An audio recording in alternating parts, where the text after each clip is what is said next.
All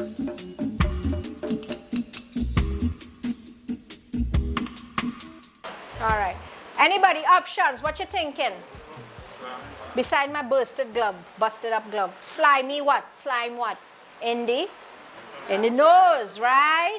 And it can be actually yucky, mucopurulent, yucky, yellow, thick stuff, right? So when you see this, what you thinking? Colds, right. You're a smart group, man. So respiratory disease, is it upper respiratory, lower respiratory, right? We call it cold pneumonia. Pneumonia is normally when it's lower respiratory and you hear that deep cough maybe or something, right? There are viruses, bacteria, and parasites. The viruses, I don't think in the Caribbean we have a lot of them, right? But I just mentioned them, the parainfluenza, adeno-respiratory syncytial virus.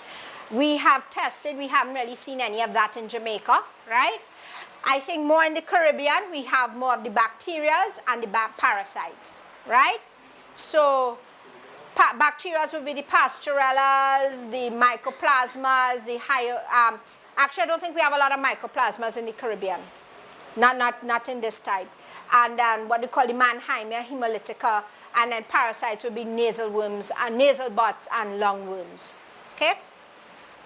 So that's what it is. That's the lungworm there at the top. That would be in the respiratory tract, in the trachea, right? So what these worms do, they come, their names, you all can check them, is Diaphilaria viviparus and all of these fancy names, right? But these worms basically, develop, the larvae develop in the trachea of the animal, irritate it, and they can migrate through the lungs to causing damage, irritate your trachea. You remember, it's something like tickling your throat. So what the animal does, cough, and also by irritating the throat, you can see there's actually a little bit of mucus in it.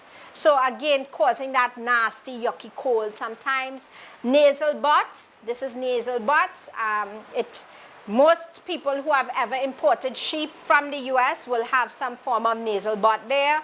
I've actually seen it on different islands where a sheep will sneeze out one and it hits you, slaps you on the hand. So you say, okay, now I know what the problem is. That's what they look like. And it's a fly that flies around and it actually lays its eggs right on the nostrils of the sheep or the goat, okay? And it causes severe irritation. So again, even on my farm, or when I see farmers now, and we have that mucus discharge and the animals, they say, boy, doc, we gave them the antibiotic and it didn't clear up. Why? Because the thing that's causing the irritation is still there. Right. So what I normally do, This fly is a specific fly? It's called Estrus ovis, that fly. Yeah, it's a specific fly. It's not every fly. So we find in the Caribbean a lot? It is said that anywhere in the Caribbean that has imported animals out of the US will have it, right? Unless the animals have been treated before or something. And even if they're treated before, who is to say, so that's what they say. So the treatment for me, for Estrus ovis is ivermectin. So again, when I do my colds, when I treat for my colds, again, I tell my farmers, now it's routine here. We give ivermectin or Ivosip, whatever, and also the antibiotic at the same time, because otherwise you're wasting your time. You don't always see the worms, It's only 1 or 2 times in my life I've actually, I went to treat a herd or something, the animal sneezes, and then it slapped me on my hand. And then I said, oh, wow, So you've been more listening going for like coughing and this one? But, so the coughing could be this too. The coughing and mucus could be this too. That's what I'm saying. So, take care of both of them. yes, anyway. Okay? It's no guarantee, right? And remember that years ago, we're not talking now, Now we know more. What's to say what happened in the 80s? You hear salt, right? Exactly. Did you treat with ivermectin in the 80s? You follow what I'm saying? So it's maybe on your island, I don't know. I can't say. You would have to look for it.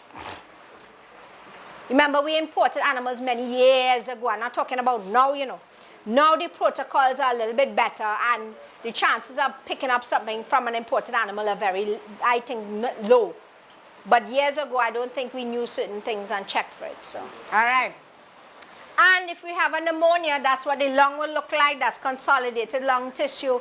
It's damaged. The animal will not be breathing properly. It can die. This is a bad pneumonia that develops. Normally, this would be more of a bacterial type pneumonia at this stage. Maybe a virus came and damaged the lung, and then the bacteria took over after and damaged it. But if you see a lung like that, well, of course, it's a dead animal most likely. All right?